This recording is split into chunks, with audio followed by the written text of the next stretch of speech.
أنزلناه في ليلة القدر وما أدراك ما ليلة القدر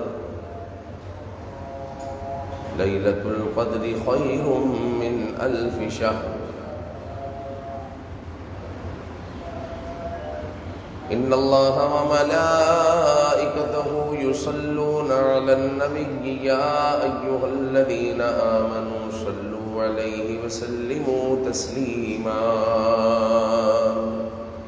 مولاي صل وسلم دائما أبدا على حبيبك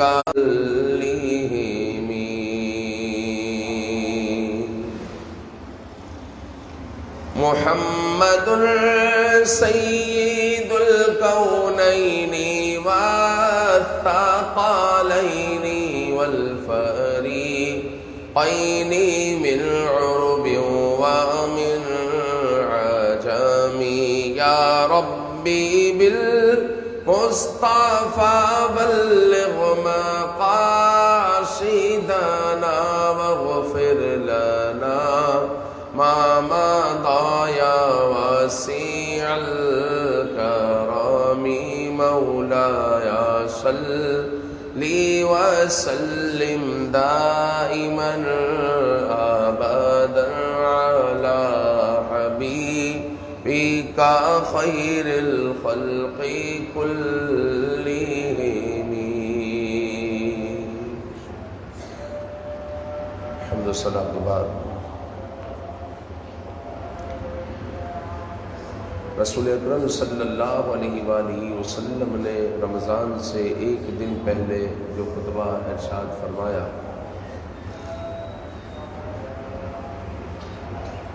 حضور علیہ السلام نے ابتداءً فرمایا کہ اے لوگوں، تمہارے پاس رحمتوں برکتوں والا مہینہ آیا، اور معاً اس کے بعد یہ فرمایا کہ اس میں ایک رات ایسی ہے جو 1000 مہینوں سے بہتر ہے. تو یہ اس کی اہمیت کو اجاگر کرتا ہے کہ شب قدر کتنی افضل و اعلیٰ رات ہے. یہ اتنی افضل ہے کہ قرآن مجید میں پوری سورہ مبارکہ لیلۃ القدر کے بارے میں، شب قدر کے بارے میں اتری ہے. اور اللہ رب العزت ارشاد فرماتا ہے انا انزلناہ فی لیلۃ القدر، کہ بے شک ہم نے قرآن لیلۃ القدر میں اتارا ہے. وما ادراک ما لیلۃ القدر، یہ ابھارنے کے لیے یہ سوال کیا جاتا ہے کہ کسی خاص آدمی کو دیکھ کر آپ اپنے دوست کو کہتے ہیں جانتا ہے اس کو کون ہے؟ فلاں ہے. تو رب جلال نے بھی فرمایا وما ادراک ما لیلۃ القدر، تمہیں لیلۃ القدر کا ادراک ہے کہ لیلۃ القدر کیا ہے؟ تو پھر خود ہی رب الجلال نے فرمایا لیلۃ القدر خیر من 1000 شہر، لیلۃ القدر تو 1000 مہینوں سے بہتر ہے، افضل و اعلیٰ ہے. پھر اس میں فرشتے نازل ہوتے ہیں، وہ سلامتی بھیجتے ہیں، سلام کرتے ہیں، اور صبح تک یہ سلسلہ جاری رہتا ہے. اور اس رات اللہ رب العزت نے قرآن مجید نازل فرمایا. امام ظاہری رحمۃ اللہ تعالی علیہ فرماتے ہیں کہ قدر کا معنی مرتبہ ہے، شرف ہے. اللہ رب العزت نے لیلۃ القدر کو دیگر راتوں کے مقابلے میں شرف اور فضیلت عطا فرمائی، اسی لیے اس کو لیلۃ القدر کہا جاتا ہے. رسول اکرم صلی اللہ علیہ وآلہ وسلم کے سامنے جب سابقہ لوگوں کی عمریں آئی کہ سابقہ امت میں جو گزر چکے ان کی عمریں لمبی لمبی عمریں، اور لمبی لمبی عمر پانے والے وہ لوگ تھے، تو آقا کریم صلی اللہ علیہ وآلہ وسلم نے یہ خیال کیا کہ میری امت کے لوگ اتنی عبادت کس طرح کریں گے کہ ان کی عمریں سینکڑوں برس اور ہزاروں برس ہوا کرتی تھی. اگر ان کا کوئی عابد ہے تو اس کی عبادت تک میری امت کا امتی تو نہیں پہنچ سکتا. تو اللہ رب العزت نے کریم آقا صلی اللہ علیہ وسلم کی امتیوں کو لیلۃ القدر کی دولت عطا فرمائی کہ اگر تم اس رات کو پالو اور اس رات میں عبادت کر لو تو یہ رات 1000 مہینوں سے بہتر ہے. مطلب یہ ہے کہ 1000 مہینے تقریباً جو ہے 84 سال، اور پھر بہتر ہے. بہتر کتنا یہ ہمیں نہیں پتا، اللہ جانے، اللہ کا رسول جانے بہتر کتنا ہے، ہمیں نہیں پتا. تو لیلۃ القدر اتنی افضل و اعلیٰ رات ہمارے پاس آ رہی ہے. مفسرین لکھتے ہیں کہ پہلی امتوں میں عابد اسے قرار دیا جاتا تھا جو 1000 ماہ تک اللہ تعالیٰ کی عبادت کرتا تھا. لیکن نبی مکرم صلی اللہ علیہ وسلم کے صدقے میں اس امت کو یہ فضیلت حاصل ہوئی کہ ایک رات کی عبادت رب ذوالجلال نے 1000 مہینوں سے بہتر قرار دی. لیکن وہ رات ہے کون سی ہمیں نہیں پتا. اس کی ہمیں جستجو کرنی ہے، اس کی ہمیں تلاش کرنی ہے. اور امت کے اکثر افراد وہ ہوں گے جن کو پتہ ہی نہیں ہوگا کہ لیلۃ القدر میں انہوں نے عبادت کی ہے. بلکہ وہ تو کل رجسٹر کھلیں گے تو پتہ چلے گا کہ جناب علی لیلۃ القدر میں نے صلاۃ التسبیح پڑھی تھی، میں نے کچھ عبادت کی تھی، میں نے صدقہ نکالا تھا، میں نے ذکر و اذکار کیا تھا. پھر اس خوشی کا کوئی ٹھکانہ نہیں ہوگا، اس کی کوئی انتہا نہیں ہوگی. کہ جب رجسٹر کھلیں گے اور لیلۃ القدر کی عبادت سامنے آئی تو لیلۃ القدر کے لیے امت کو جو ہے تشویش میں ڈالا گیا کہ امت جو ہے تشویش میں رہے اور تلاش کرتی رہے کہ یہ والی رات ہوگی یا یہ والی رات ہوگی یا یہ والی رات ہوگی. حضرت عبداللہ ابن مسعود رضی اللہ تعالیٰ عنہ کے تو کہتے ہیں کہ یہ رات سارا سال گھومتی رہتی ہے. یہ رات دنیا سال کی کوئی بھی رات ہو سکتی ہے. بعض علماء نے کہا کہ وہ 15 شعبان کی رات بھی ہو سکتی ہے، بعض نے کہا وہ 13 رمضان، 18 رمضان، بعض نے کہا کہ رمضان کی کوئی بھی رات، بعض نے کہا کہ آخری عشرے کی کوئی رات یا آخری عشرے کی طاق راتوں میں سے کوئی رات لیلۃ القدر کی رات ہے. ہمیں نہیں پتا وہ کون سی رات ہے. اور مفسرین یہ بھی کہتے ہیں کہ یہ رات گھومتی رہتی ہے. اگر رمضان کے آخری عشرے کا جو قول ہے حضور علیہ السلام نے جو فرمایا ہے اس میں بھی حضور نے فرمایا اس کو تلاش کرو. تو اس پر علماء کہتے ہیں کہ یہ آخری عشرے میں بھی گھومتی رہتی ہے کہ کبھی کسی سال رب ذوالجلال 21 کو لیلۃ القدر بنا دیتا ہے، کبھی 25 کو بنا دیتا ہے، اور وہ بندوں کو، امتیوں کو فضیلتیں عطا فرماتا ہے. تو وہ رات کون سی ہے ہمیں نہیں پتا. تو ہمیں اس کی جستجو ہونی چاہیے. پیارے بھائیوں، موت کا کوئی بھروسہ نہیں ہے، موت کب آ جائے پتہ نہیں ہے. ایک شخص میرے پاس آیا رمضان سے پہلے، کہنے لگا کہ میری زوجہ کو کینسر ہو گیا ہے، چھوٹے بچے ہیں، اب دعا کرنا. پریشان تھا. اس کی زوجہ اب بھی حیات ہے لیکن رمضان سے پہلے اس کا انتقال ہو گیا. وہ بالکل صحیح سالم تھا، وہ چل کر آیا میرے پاس، کام کرتا تھا، لیکن رمضان سے پہلے اس کا انتقال ہو گیا. تو کہنے کا مقصد یہ ہے کہ موت کب آ جائے بھروسہ نہیں ہے.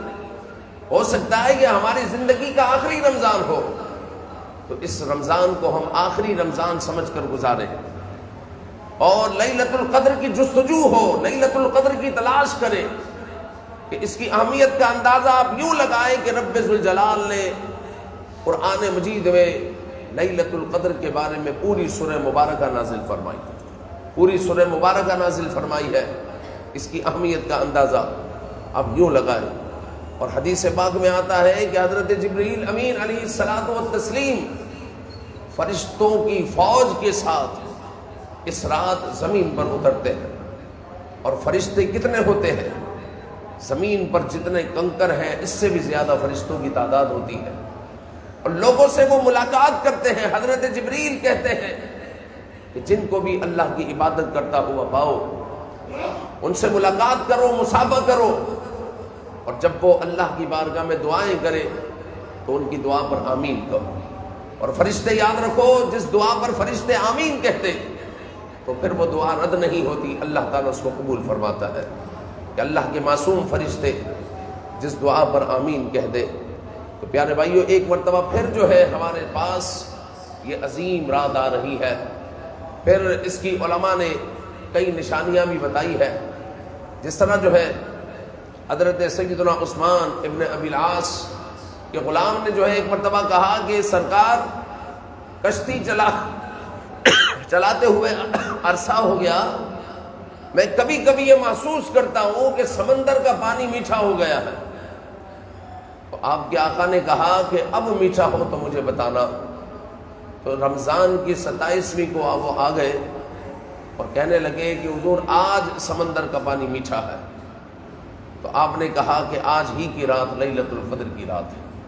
تو یہ تو انڈرسٹوڈ ہے کہ لیلۃ القدر کی نشانیاں ہیں، سمندر کا پانی میٹھا ہو جاتا ہے، لیکن یہ نشانیاں ہر ایک پر واضح ہو یہ ضروری نہیں، ہر ایک پر واضح ہو یہ ضروری نہیں ہے۔ اللہ کے کتنے بندے ایسے ہیں جو اللہ کے ولی ہوتے ہیں، لیکن ان کو خود بھی نہیں پتا ہوتا کہ میں اللہ کا ولی ہوں۔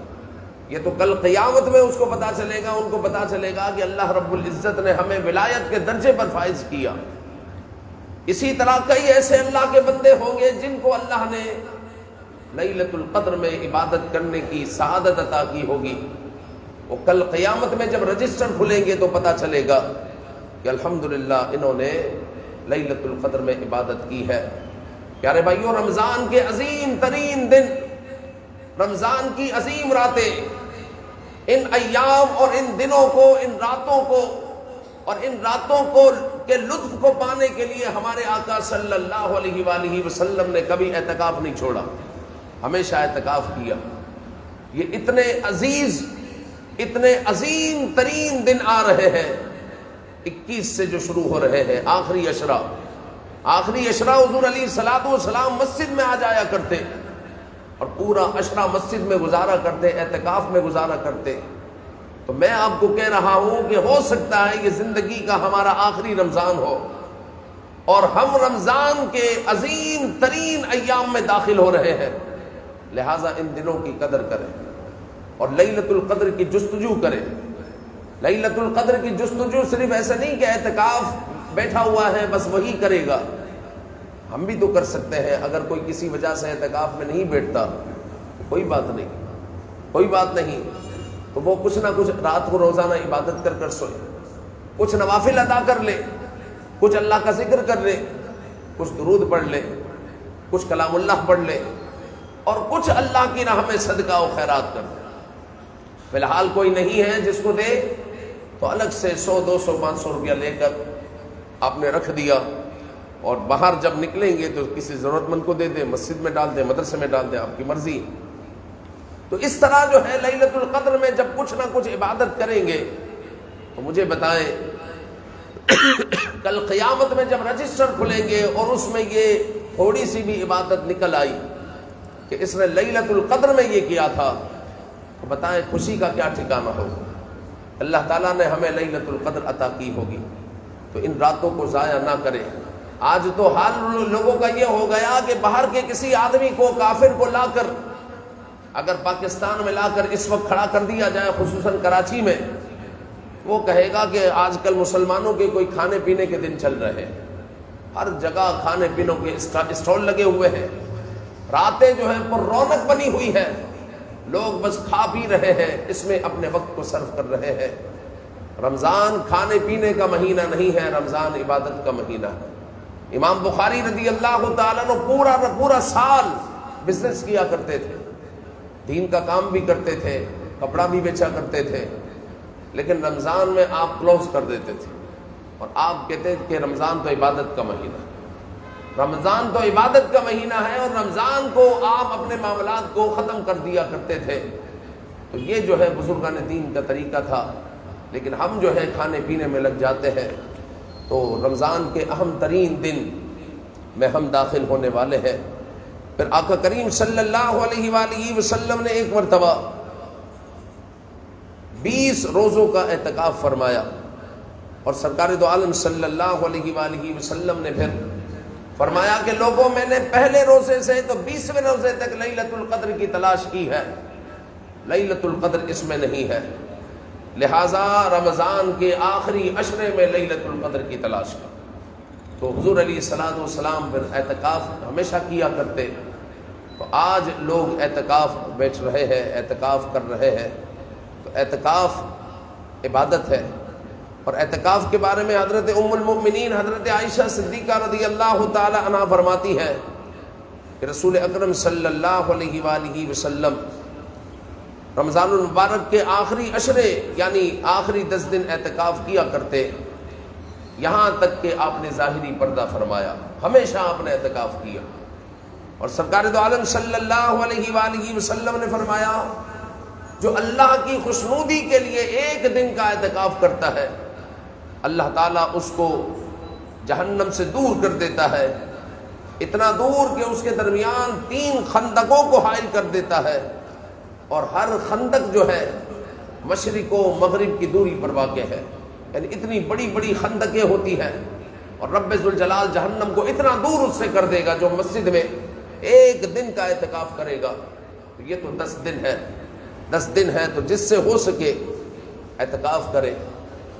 حضرت سیدنا ابو سعید خدری رضی اللہ تعالیٰ عنہ کہتے ہیں کہ رسول اکرم صلی اللہ علیہ وآلہ وسلم نے 1 رمضان سے 20 رمضان تک اعتکاف کیا، اور فرمایا میں نے شب قدر کی تلاش کی ہے، رمضان کے پہلے عشرے کا اعتکاف کیا، پھر میں نے درمیانی عشرے کا اعتکاف کیا، پھر مجھے بتایا گیا کہ شب قدر آخری عشرے میں موجود ہے، لہٰذا آخری عشرے کا اعتکاف کرو۔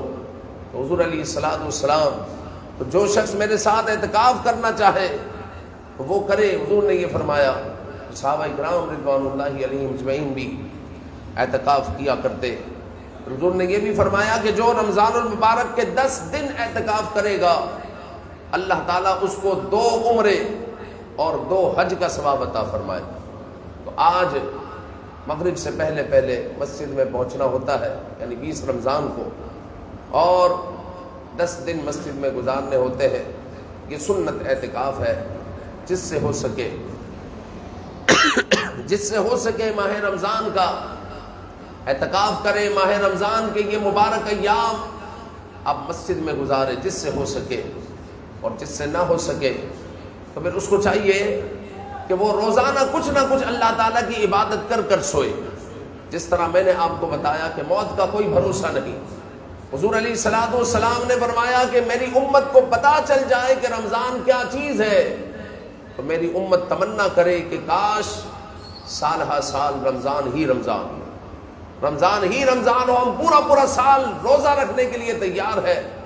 رمضان میں اتنی برکتیں ہیں، اور حضور نے فرمایا کہ جس نے رمضان پایا اور اپنی مغفرت نہ کروا لی وہ ہلاک ہو، اس کی ناک خاک آلود ہو۔ تو پیارے بھائیوں، ہم اپنا محاسبہ کریں کہ کیا ہماری مغفرت ہو گئی، کہ اللہ تعالیٰ نے ہماری مغفرت فرما دی، ہمیں نہیں معلوم۔ تو ہمیں اس طرف جستجو ہو، اس کا خیال ہو۔ پھر مزید یہ ہے کہ ماہ رمضان المبارک اب رخصت ہونے کو ہے، آخری عشرے میں ہم داخل ہو رہے ہیں، بڑی تیزی سے یہ رخصتی کی طرف بڑھ رہا ہے۔ جو جتنا ہو سکے اللہ تعالیٰ کی عبادت کرے، اور مزید یہ ہے کہ ہم رمضان کی عظیم ترین راتوں اور عظیم ترین ایام میں داخل ہو رہے ہیں، اس کی قدر کریں کہ ہو سکتا ہے لیلۃ القدر اسی میں ہو۔ اور لیلۃ القدر کے ساتھ ساتھ ماہ رمضان میں کئی واقعات ہوتے ہیں۔ ماہ رمضان میں ہی بدر کا دن آتا ہے، یوم الفرقان جس کو کہا گیا۔ اللہ تعالیٰ نے 17 رمضان المبارک کو جو صحابہ کرام رضوان اللہ علیہم اجمعین دیوانہ وار اسلام کی سربلندی کے لیے مدینہ منورہ سے بدر کی طرف روانہ ہوئے، کسی کے پاس لاٹھیاں تھیں، کسی کے پاس کچھ بھی نہیں تھا، کسی کے ہاتھ میں تلواریں تھیں، اور تلواریں بھی بس 8 تلواریں تھیں، 2 گھوڑے تھے، 70 اونٹ تھے، لیکن وہ اسلام کی سربلندی کے لیے میدان میں تھے۔ رب ذوالجلال نے ان کو جو ہے کامیابی عطا فرمائی، فتح و نصرت سے ہمکنار فرمایا، اور دنیا کی سپر پاور سے وہ اپنی ٹکرا رہے تھے، اور رب ذوالجلال نے جو ہے جب وہ میدان عمل میں تھے تو ان کی مدد فرمائی۔ اور رب ذوالجلال نے قرآن میں بدر کے دن کو یاد کیا تو یوم الفرقان سے یاد کیا، یوم الفرقان سے یاد کیا۔ اور آج کا دن فتح مکہ کا دن ہے، 20 رمضان المبارک فتح مکہ کا دن ہے۔ اور آج کا دن ہونا یہ چاہیے کہ میڈیا میں یہ چرچا ہونا چاہیے کہ دنیا میں ایک ایسی بھی فتح ہوئی ہے، ایک ایسا بھی غزوہ ہوا ہے کہ جس میں کوئی خون نہیں بہایا گیا، لیکن شہر فتح ہو گیا ہے، مکہ فتح ہو گیا ہے۔ وہ ہے فتح مکہ، کہ فتح مکہ میں حضور علیہ الصلوۃ والسلام نے ایسی حکمت عملی کو اپنایا کہ حضور نے ایک رات پہلے بولا کہ ہر آدمی کی آگ الگ ہوگی۔ ایسا نہیں ہوگا کہ ایک آدمی آگ جلائے اور 4-8 آدمی آ کر گھیرا لگا کر بیٹھ گئے، ایسا نہیں ہوگا، ہر آدمی کی آگ الگ ہوگی۔ تو ہر آدمی نے جب ہر صحابی نے آگ الگ لگائی تو ہوا یہ کہ جب مکہ کے مشرکین کے جو جاسوس تھے وہ آئے اور انہوں نے دیکھا کہ اتنی آگ دور تک پھیلی ہوئی ہے، جب آگ اتنی ہے تو لوگ کتنے ہوں گے؟ ان کے ذہن مائنڈ میں یہ کہ ایک آگ میں 6-8 لوگ بیٹھے ہوئے ہوں گے، جب آگ اتنی ہے تو لوگ کتنے ہوں گے؟ تو وہ جو ہے مرعوب ہو گئے۔ اور آقا کریم صلی اللہ علیہ وسلم نے جب کل مکہ میں قدم رکھا تو کسی کی جرت نہیں ہوئی کہ وہ تلوار نکالے، کسی کی ہمت نہیں ہوئی کہ وہ صحابہ کا سامنا کرے، بلکہ سب مبہوت ہو گئے، مرعوب ہو گئے، اور مکہ فتح ہو گیا، کوئی خون نہیں بہا، مکہ فتح ہو گیا، کوئی خون نہیں بہا۔ اور حضور علیہ الصلوۃ والسلام نے بھی کمال فرمایا، حضور علیہ الصلوۃ والسلام کو ان مکہ والوں نے کتنا پریشان کیا، حضور علیہ الصلوۃ والسلام کی راہ میں کانٹے بچھائے گئے، حضور علیہ الصلوۃ والسلام کو اتنا ستایا گیا کہ حضور علیہ الصلوۃ والسلام نے اپنا پسندیدہ شہر مکہ کو چھوڑ دیا اور مدینہ منورہ میں آپ نے ہجرت فرمائی۔